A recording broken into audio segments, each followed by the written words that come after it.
Elena descended from the carriage with a mixture of nerves and determination that quickened her heartbeat. Seville stretched before her like a living painting. The terracotta facades of the Santa Cruz neighborhood gleamed under the October sun, while the scent of bitter orange blossoms filtered through the cobblestone alleyways. Her luggage, modest but orderly, contained her most precious possessions, books in 5 languages and her mother's ring, which her mother had insisted she take, declaring that her daughter would have a future beyond Madrid's confines. The house of the Duke of Montoya was a magnificent structure dating from the 16th century, with interior courtyards where water danced in white marble fountains. The butler, an elderly man named Don Felipe, received her with the formality that characterized the servants of noble families. His face reflected decades of service, deep wrinkles and eyes that had witnessed generations of the family pass through those corridors. "Miss Elena, I presume," Don Felipe said, bowing slightly. "Welcome to House Montoya. The Duke will receive you this afternoon in his study." Elena nodded, though nervousness seized her stomach. This wasn't her first position as a governess, but the reputation of Duke Alejandro preceded her arrival. A widower for 3 years, it was said he was a cold man, devoted only to the affairs of his estates and business. His nephews, the children of his deceased brother, had been through 5 governesses in 2 years. All had fled, accusing the Duke of being impossible to please. As they guided her through the corridors, Elena observed everything: the paintings of ancestors who stared severely from the walls, the potted plants struggling to survive the Andalusian heat, the carved wooden doors that guarded generations of secrets. Her room was small but cozy, located on the 3rd floor, far from the Duke's main quarters, but close enough to the children's wing to respond to any need. Around 4 o'clock in the afternoon, Don Felipe returned to summon her. It was time for an audience with the Duke. Elena adjusted her dark grey dress, ensuring her hair was perfectly arranged in the satin net she wore, and descended the marble staircase toward the study. Duke Alejandro de Montoya stood facing a window overlooking the rear garden. His silhouette was imposing, broad shoulders beneath a dark wool coat, dark hair falling onto his collar. When he turned to face her, Elena felt the impact of his eyes, steel blue, like the ocean on a cloudy day, with an intensity that seemed to penetrate her composure. "Miss Elena," he said in a voice grave as distant thunder, "I hope the journey was tolerable. I have reviewed your references. You appear to possess an unusually complete education for a woman of your condition." The comment wasn't precisely a compliment. Elena lifted her chin, feeling scanned like artwork at an auction. "I speak French, English, Italian, Portuguese fluently, and naturally Spanish," she replied in a low but clear voice. "Additionally, I have some knowledge of German and Latin. I believe education should be accessible to all, regardless of gender or social position." A spark of something that might have been amusement crossed the Duke's face. He almost seemed to smile, though his lips didn't move. "Interesting. My nephews, Carlos and Maria, aged 8 and 10 respectively, need instructors who can teach them not only academically, but also the proper way to behave. The last governess thought she could question my methods of discipline. I hope you are more discreet." Elena felt heat rise through her throat, but she maintained composure. She knew exactly what type of man this was, a relic of the old guard, obsessed with control and structure. However, she had accepted this position because she needed the income, and because she knew the children always deserved more than the prejudices of their adult guardians. "I will provide quality education, Duke," she said. "Your nephews will learn, grow, and develop their intellectual capacities. Discipline and kindness are not mutually exclusive." The Duke studied her for a long moment. Then, almost imperceptibly, he nodded. "You will begin tomorrow, at dawn.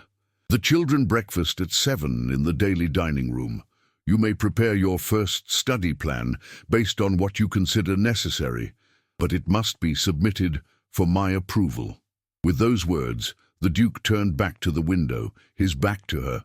Elena understood the audience had ended. She left the study with her heart still racing, but with renewed resolve. The children needed someone to defend them, someone who understood that beneath rigor could lie compassion. That night, while writing her study plan by candlelight, Elena wondered what scars the Duke carried beneath his icy exterior, because something in his eyes, in that brief moment when he almost smiled, suggested there was something more beyond the impossible-to-please man, something human, something that perhaps, just perhaps, could change. The first month with the children was a revelation. Carlos was a serious young man, prey to an insecurity that manifested in overly cautious answers to every question. Maria, his younger sister, possessed a wild curiosity that had made her a problem for previous educators, who interpreted her thirst for knowledge as rebellion. Elena saw in her the spirit of a future-thinking woman, not a problem to be domesticated. As she worked with the children in the study room, located in a sunny wing of the second floor overlooking the interior courtyard, Elena discovered that her methods worked. She taught French through stories of adventurers and queens. Italian came through music and descriptions of beautiful cities they would never visit but could vividly imagine. Portuguese arrived through poems and legends of sailors navigating toward the unknown. The children, in turn, began to flourish. Carlos participated in class without fear of punishment, asking about verb conjugations and the structure of languages. Maria became Elena's most dedicated student, completing additional assignments and begging her to teach about the cultures that spoke each language. It was during one of these study sessions when the Duke appeared unexpectedly at the doorway. Elena was on the floor with the children, acting out a small scene in French where she played a flower seller in a Paris market. The scene was ridiculous and magnificent simultaneously. Elena wore a ribbon around her hair as an improvised hat, and the children laughed with a freedom they rarely demonstrated. The Duke stopped at the threshold, completely still. His expression was impossible to decipher. "Duke Alejandro?" Elena asked, quickly getting to her feet, adjusting the hair that had escaped from her net. "Is something wrong?" "I came to retrieve some books I forgot this morning," he replied, but his eyes didn't leave her. "It seems the studies are going well." "The children are excellent students," Elena responded, watching him carefully. "They respond well when taught with respect, and if I may say, with a little enjoyment. Learning doesn't have to be torture." The Duke walked to a nearby bookshelf and withdrew a leather-bound volume. But his movement was deliberate, slow, as if he were buying time to process what he had witnessed. "I suppose you're right," he said finally. "My education was very different. My father believed knowledge only had value if acquired through suffering." It was the most personal confession Elena had heard from the Duke in all the month she had been in the house. She dared to respond carefully. "And do you believe it was effective?" The Duke turned to look at her, and for a moment his eyes dropped all defenses. Elena saw the pain there, deep and ancient. "I think it was devastating," he responded, "but it was what was expected of a man in my position." Before Elena could answer, the Duke left with the book under his arm, leaving her with a strange sensation in her chest. The conversation had been brief, but it had opened a door to a man who lived behind the walls he had built around his heart. From that day forward, the Duke began to appear more frequently. Sometimes it was to retrieve something, other times simply to observe the lessons. Elena noticed his presence before seeing him as if her body had a compass pointing toward him. A certain warmth spread through her skin. Her words became slightly more cautious. Her laughter with the children became somehow less natural. It was 3 weeks after the Paris market incident, when the first event occurred, that would change everything. The children were in the courtyard outside, under the supervision of a maid, while Elena returned books to the Duke's library, a vast and majestic space occupying an entire wing of the first floor. The walls were covered with shelves rising to the ceiling, and a wooden ladder ran along them. The Duke stood facing an arched window, an open book in his hands, though his eyes gazed toward the garden, not the page. He didn't notice her entrance until Elena discreetly coughed. "Excuse me, Duke Alejandro, I came to return these books." He turned, and Elena saw that in his left hand he held a small canvas, the portrait of a blonde woman with eyes similar to his own. A woman Elena recognized from the servants' whispered stories, the Duchess Catalina, his deceased wife. "Ah, Miss Elena," he said, quickly storing the portrait in a nearby drawer. "I hadn't heard you. These books are fine here." Elena placed the volumes on the table, not pretending she hadn't seen the portrait. The Duke seemed to struggle to regain composure, so she decided to offer him a respite. "I've noticed you have an extraordinary collection of works in different languages," Elena commented, changing the subject kindly. "I've even seen some Russian texts. Do you speak Russian as well?" The Duke looked at her, seeming to evaluate whether she was merely being polite or genuinely interested. Then something in his expression softened. "I speak Russian, German, French, English, Italian, and Portuguese," he responded. "My father insisted I learn 6 languages, arguing that a man of position must be able to communicate in any corner of Europe. It was perhaps the only valuable thing he did for me, though accidentally so." 6 languages, Elena reiterated, genuinely impressed. "That's an extraordinary achievement." "It's lonely," corrected the Duke, and there was a strange bitterness in his voice. "Speaking languages that few people around you understand is like shouting into the wind. The words exist, but no one can hear them." Elena understood then, in that singular conversation, that the Duke wasn't speaking only of languages. He was speaking of a loneliness that transcended speech, a loneliness that had consumed him since his wife's death, probably long before. "Some of us are deaf by nature," Elena said softly, "not because we can't hear words, but because we don't know how to hear what's really being said. True languages go beyond grammar, don't they?" The Duke observed her for a long time. Then he said something Elena would never forget. "I think you're wiser than most scholars I've known, and far less interested in hiding it." That night, Elena wrote in her private diary, a habit she'd maintained since youth. "I've come to understand that the Duke is not an impossible-to-please man. He's a man who has forgotten how to be pleased by life. His languages are like castles, where he's locked himself, built to keep the world out, when the world inside became too painful. I hope, perhaps with excessive optimism, to show him that some of us have learned how to open doors." November arrived in Seville with a subtle change in climate. Temperatures descended, and the suffocating summer heat was replaced by warm afternoons and nights cool enough to require a shawl. With the change of season, something also changed within House Montoya. The Duke began visiting her in the library with greater regularity. First they were casual encounters, then they became almost rituals. Around 5 in the afternoon, after the children finished their daily lessons, he would appear with tea or sometimes Portuguese coffee he'd specially ordered from Lisbon. Elena soon realized these encounters were not completely casual, that he deliberately sought her company. One afternoon, the Duke arrived with an ancient manuscript bound in worn leather. He placed it carefully on the desk, where Elena was reading. "It's a book of Persian poetry from the 12th century, he explained, translated to Arabic, then to Turkish. Finally, someone translated it to Spanish approximately 100 years ago. I found a copy at an auction in Madrid 3 years ago. I never knew what to do with it." Elena took the book with reverence, seeing it was a rare edition, its pages yellowed with age but carefully preserved. She opened it randomly and read aloud, her voice dropping to a whisper. "In every language I learn, I discover the world is vaster than I imagined. But in each new language, I discover my heart remains the same, like a house with infinite doors, but only one home." The Duke sat in the chair across from her, his expression concentrated. "It's from Rumi," he said. "The original is written in Persian.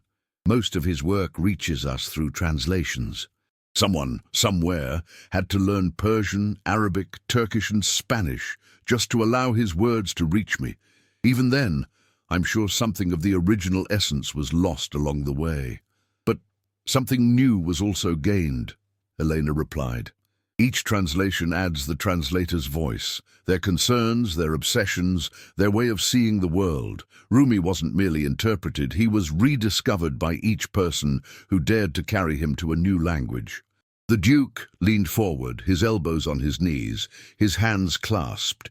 It was a vulnerable posture, so different from the rigidity he generally maintained. "Do you really believe that?" he asked. "Or are you simply trying to console me by saying nothing is really lost, when we both know that's a merciful lie?" Elena set the book on the table and turned completely toward him. "I believe nothing is lost if it's caught in someone's heart," she responded. "Yes, words can change. Metaphors might not be the same, but if what the poet intended to communicate, what he felt in the depths of his being, reaches you, then the translation was a perfect success. It's not about language, Duke. It's about being understood." The Duke stood and walked to the window. From there, he could see the interior courtyard, where the orange trees were beginning to bloom with their delicate white flowers. His silence was prolonged, almost uncomfortable, but Elena didn't break it. "My wife died speaking French," he said finally, his voice barely a whisper. "We were in Paris. It was a sudden fever. The doctors could do nothing. She called my name in French, said things I didn't fully understand at the moment because my thoughts were in panic. Later I learned she was asking me to forgive her for something she'd done or believed she'd done. I never had the chance to tell her I'd already forgiven her. Our last conversation, it wasn't in our shared language." Elena felt her heart freeze. She approached the Duke, who continued looking out the window. "Duke Alejandro," she said gently, "she knew you loved her. Even if the words in French weren't exact, even if your heart's translation was imperfect, she knew you were there, that you were trying to be there." He turned toward her, and Elena saw that his eyes were wet. "How can you be so sure?" he asked. "How can you know that my presence was enough when I couldn't even give her the gift of my words in the language she needed?" Elena extended her hand, and after a moment that seemed eternal, the Duke took it. His palm was warm, his grip firm, but not demanding.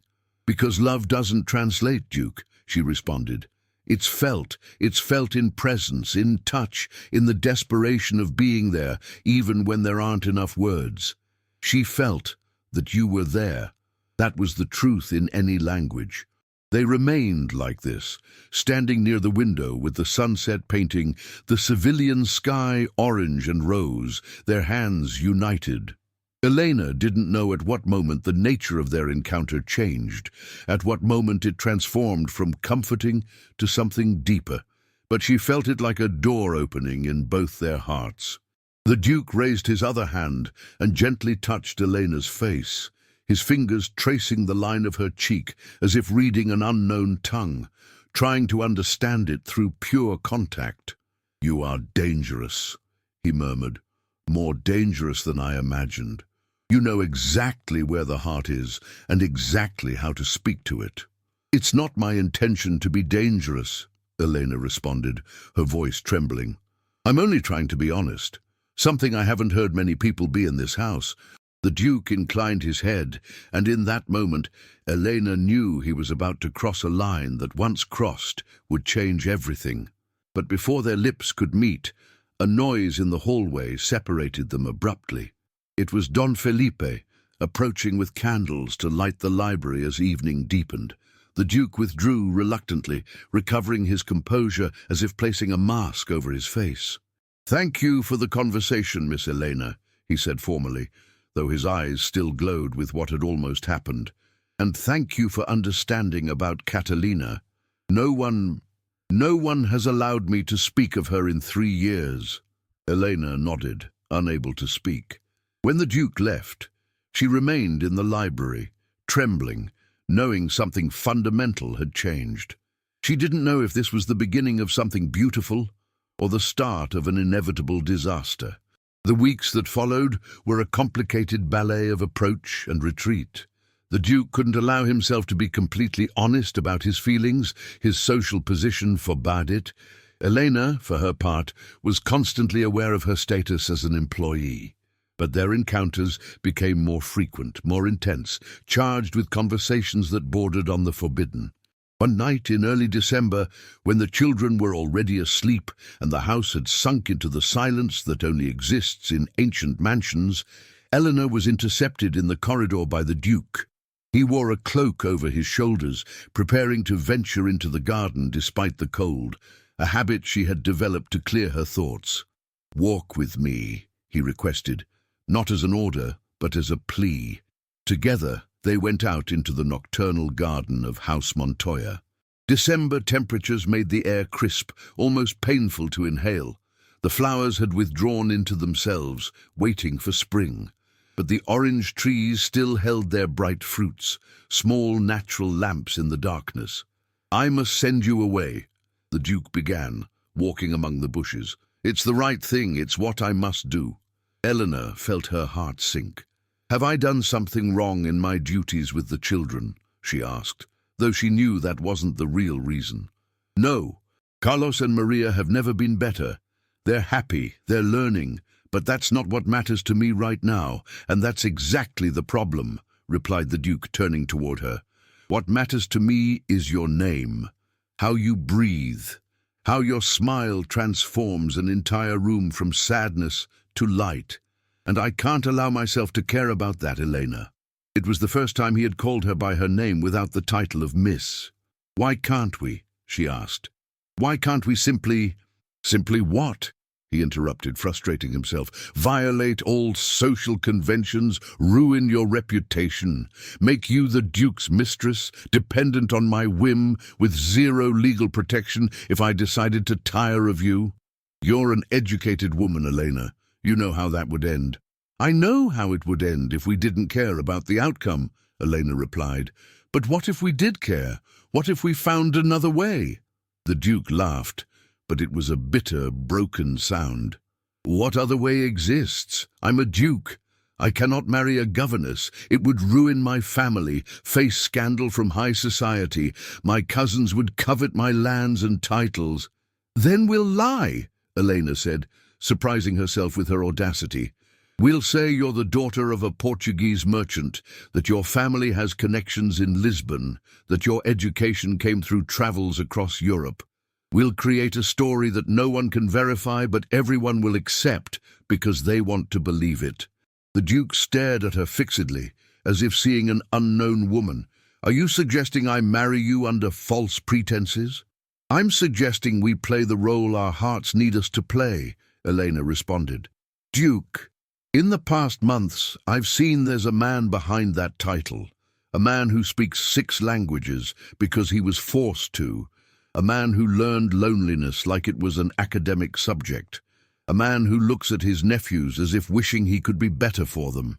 A man who still loves his deceased wife, but has discovered that the heart is capable of loving more than one person in this life." Tears streamed down the Duke's face now, and he didn't bother wiping them away. "If I do this," he murmured, "if I dare to be so selfish, so against everything I was taught, will you promise me you won't regret it? That you won't wish you had rejected my offer in this moment in the cold garden?" Eleanor took his face between her hands. He had dropped his guard, allowing her to see him, really see him, for the first time. She didn't see the Duke of Montoya. She saw Alejandro, a man who had survived too much pain and found solace in words, regardless of language. "I promise," she responded, "in whatever language you need to hear it." This time, when their lips met, there was no interruption. The kiss was the final translation, the truest one. 2 souls speaking the same language without a single word. In the weeks that followed, wedding preparations advanced in secret. The Duke hired document forgers who created a careful life story for Eleanor, daughter of a deceased Portuguese merchant, educated in convents across Europe, recommended for the governess position through connections in Madrid. It was a perfect lie because it was built on fragments of truth. The wedding day arrived on a cold January morning in a small church outside Seville. with only the children, Don Felipe, and two paid witnesses present. Elena wore a blue velvet dress, not white, because they both knew this wasn't a beginning, but a continuation of something that had started long before. When the priest declared them husband and wife, Elena heard the Duke whisper something in French, the language of his deceased wife, the language of memory. She, now the Duchess of Montoya, took his hand with the certainty that this translation of souls had been the truest they would ever hear. Life was not a fairy tale ending. There were days of anxiety when visits from Seville society threatened to expose the truth. But there were also days of laughter with the children who finally had a complete family. There were nights when the Duke, finally free in his own house, allowed his true self to emerge, speaking in all his languages, from French to Portuguese, from Italian to Spanish, knowing that Elena understood every nuance, every emotion, every translation of the heart. On the last day of their first year of marriage, as they stood in the garden among the orange trees, the Duke whispered in her ear, "I love you in 6 languages and in tongues that don't yet exist." Elena responded with the certainty of someone who had found her place in the world, "And I love you in every possible translation, because I discovered that true language isn't words. It's the courage to be understood and the bravery to understand another." Together, they looked toward Seville, the city that had witnessed their mutual translation, two souls who had learned that true love transcends any barrier, any language, any social convention. Because when you find someone who speaks the language of your heart, every other translation becomes obsolete. Only pure truth remains, expressed in presence, touch, the determination to be together. And that, in any language, is the most beautiful story of all.